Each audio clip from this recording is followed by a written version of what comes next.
You know, people in life, they grow, they mature. You see it everywhere. If you're a sports fan, maybe you watched Wimbledon the past couple of weeks, and if you did, you probably saw John McEnroe. He's become kind of the elder statesman of tennis. But if you remember back in the 70s and 80s, he was tennis's biggest brat. I mean, he could throw epic temper tantrums out there. But it's not just in sports. If you keep up with Hollywood, you might see people like Rob Lowe and Robert Downey Jr., who've become the adults in the room, kind of the elder statesmen of Hollywood. But it wasn't that long ago, they were two of the most notorious members of the Brat Pack. And I got to tell you, every time I watch the news and I see Geraldo, it just makes me laugh.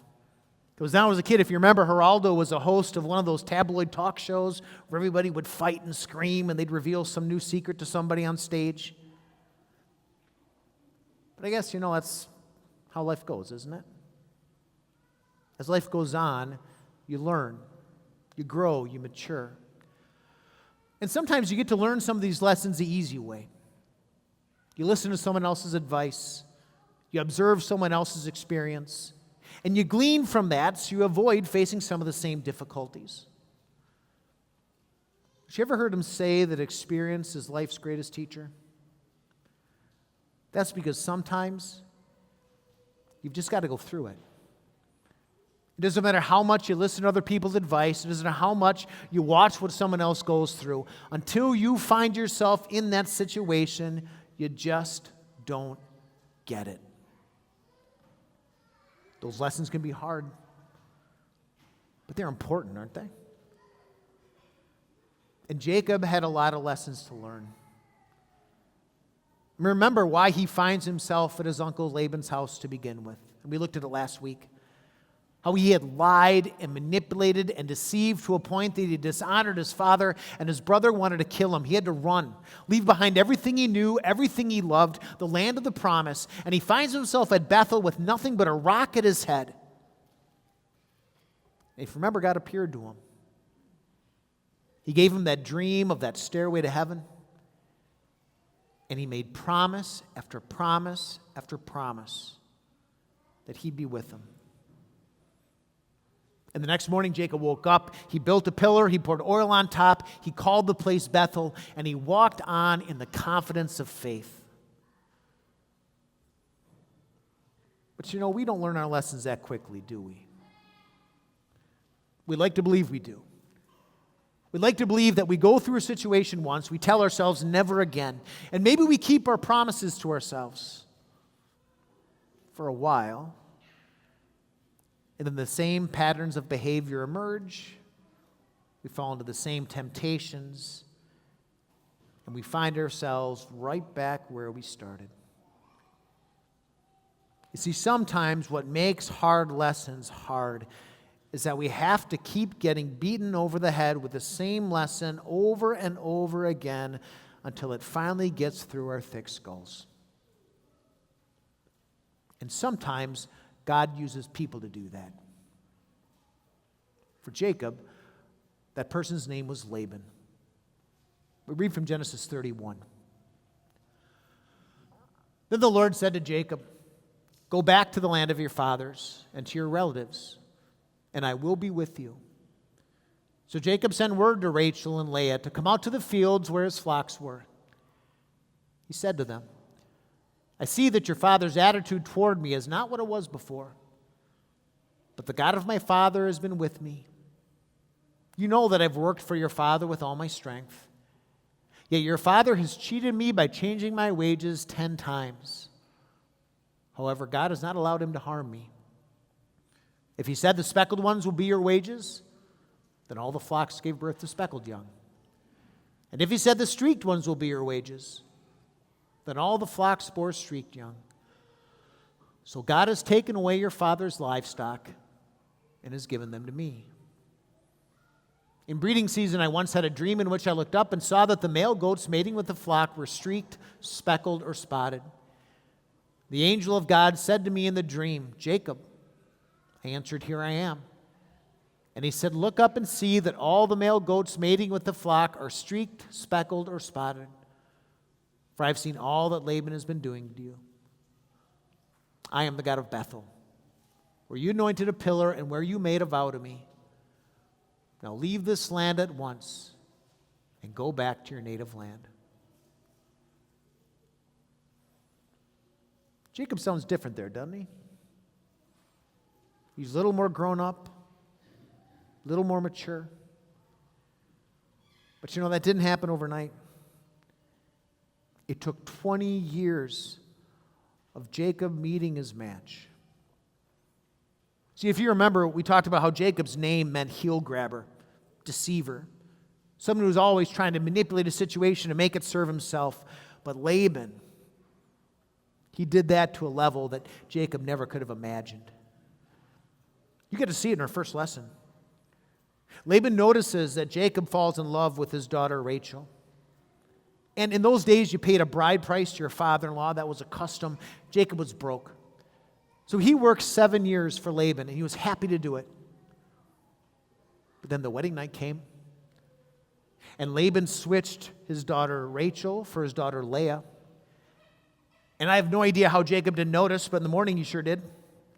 And he comes to Laban, he asks him what happened, and Laban has just a solution. He says, just work another 7 years, and you can marry Rachel too.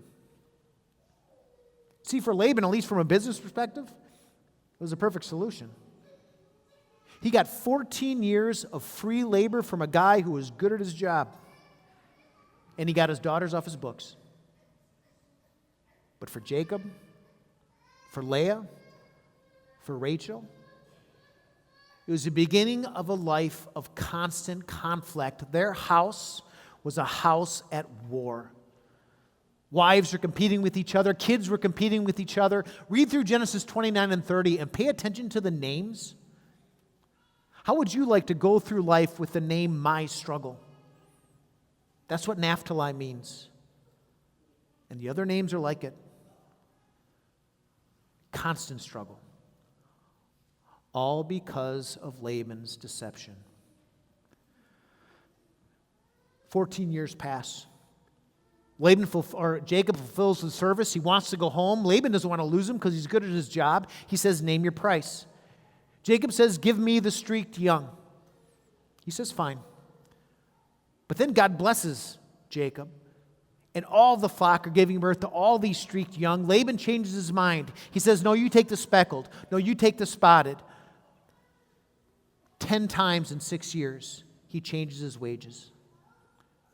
And in spite of all of his manipulation and all of his deception, God still blessed Jacob. Now, if you're Laban, wouldn't you think you'd be happy for your son-in-law? Wouldn't you think you'd be happy for your daughters? They're going to be well provided for. But now Laban hates him for it. He resents him for his success. You ever work for a guy like that? You ever work with a guy like that? Someone who's always using you and manipulating you to help their bottom line or help them look better, who's undercutting you at every turn, and whatever small amount of success resents you for it. If you've been in that situation, then maybe you know what it was like for Jacob for 20 years working for that guy. Make no mistake, that was tough. But he had to learn this lesson. You see, nobody prays for Laban. Nobody asks God for someone in their life that's going to manipulate them or bully them or coerce them, always undercut them. But you know, God promises He's going to use all things to bless His people, all things. And that includes the Labans. It has to, otherwise what does a promise mean? Now, it doesn't mean that every struggle we have has anything to do with anything we've done. But sometimes God allows us to face the consequences of our actions. And sometimes God uses people to do that. Because sometimes the only way I'm going to learn just how terrible it is to manipulate and deceive someone is to be manipulated and deceived myself. Because sometimes the only way I'm going to learn just how awful it is to live your life in selfishness is to spend some time with someone who's even more selfish than you are. Because sometimes maybe the only way I learn to see my sin is to see it on the face and on the life of someone else. Because sometimes maybe the only way I get to appreciate the promise is to have everything else taken away. It's not fun. It's tough. And who would ever ask for that? But it's so important we learn that God's promises are the best thing we've got. Because where would Jacob have been without Laban? Would he have moved to Haran and found another guy like Esau he could kick around and use? Would he have gotten married, had a family, made money hand over fist, settled down, and forgot all about the promise? Where would he be then? Where would we be then? Those are not fun lessons. But they're lessons we have to learn. And it's how Jacob became the guy that we read about in Genesis 31. He talks in there about how Laban was angry at him, but what does he say? The God of my father has been with me. He talks about how Laban used him and deceived him, but what does he say? God has not allowed him to harm me.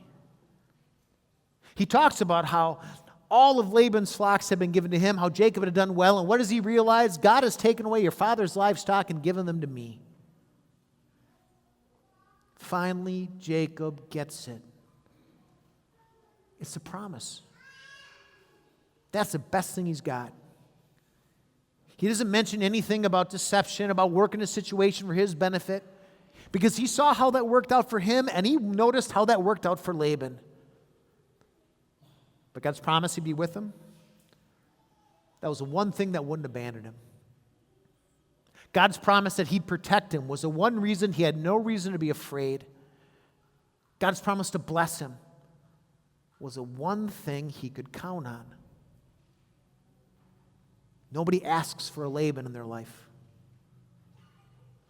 But boy, did God teach Jacob a lot through him. See, to this day, this is what we need. We need to remember that the promise is the best thing we've got. And God holds it before our eyes. He bathes us in promises in the waters of our baptism. He feeds us those promises in the bread and wine of the Lord's Supper. He makes those promises to us over and over again in His Word. But sometimes He's got to chase us there.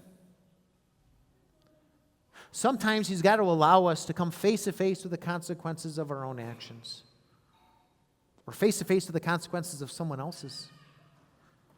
Because when we're chased to the cross in those moments, full, free, unconditional forgiveness in Jesus, it shines a little brighter then, doesn't it?